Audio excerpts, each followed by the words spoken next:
Olá, tudo bem? Falaremos um pouco sobre a instituição do casamento. O casamento tem como fundamento principal o amor, ou pelo menos deveria ter, né? Mas é evidente que não é só o amor que faz com que as pessoas se unam uma com a outra.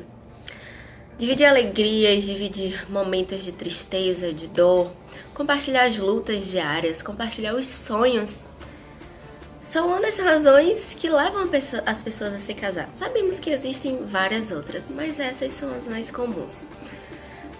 Mas como nem tudo são flores, falaremos agora de algumas das hipóteses em que as coisas podem não sair exatamente como esperado.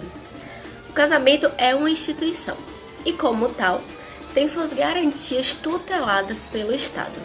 O casamento, para que seja válido, é revestido de uma série de solenidades, consideradas indispensáveis.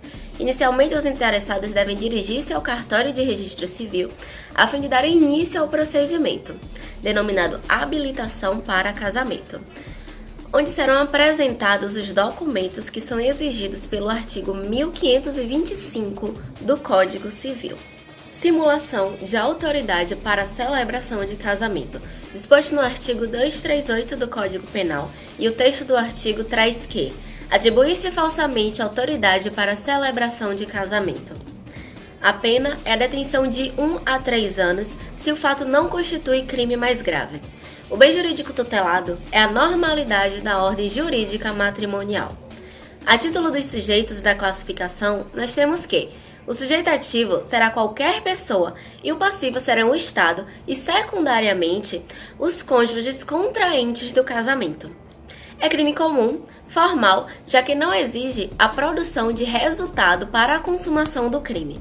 É instantâneo, unissubjetivo, plurissubsistente, de forma livre e comissivo.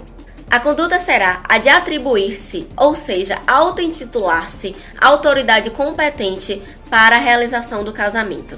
É uma questão interessante na doutrina, como apontou Vítor Eduardo Rios Gonçalves, ao dizer que é evidente que a intenção real do sujeito é obter a remuneração pela realização do casamento, e caso consiga, responderá pelo crime de estelionato, porque o tipo em estudo é subsidiário. O crime em estudo é uma forma específica do delito de usurpação de função pública, contido no artigo 328 do Código Penal. É de natureza subsidiária e somente incidirá se o fato não constitui crime mais grave. A conduta será punida a título de dolo, inexistindo a modalidade culposa. Haverá consumação com a atribuição da condição de juiz de paz do agente, independente da celebração ou não do casamento. Por se tratar de crime plurissubsistente, admite a modalidade tentada. Simulação de casamento. A união de duas pessoas formalizada pelo casamento para fim de constituição de uma família é um dos passos mais importantes que o ser humano pode dar. Por esta razão, o ato deve ser refletido e, acima de tudo, deve expressar a própria vontade, livre de qualquer coação. Em se tratando de gravidade, que é o comportamento pelo ato de contrair o casamento como ato de manifestação de vontade, levando a sério pelos nubentes, não somente pelo próprio proferido, mas pela força de obrigação para formalizar um dos atos mais solenes da vida, a constituição do núcleo familiar. A lei penal prevê o delito de simulação de casamento através da redenção do artigo 239, que trata simular casamento mediante engano de outra pessoa. Pena: detenção de 1 a 3 anos se o fato não constitui elemento de crime mais grave.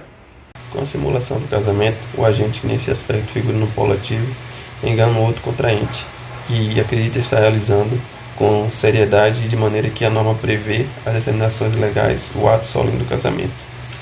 A conduta é simular, enganar, fingir os noivos, terceiros, quando ambos os postos contraentes participam da simulação.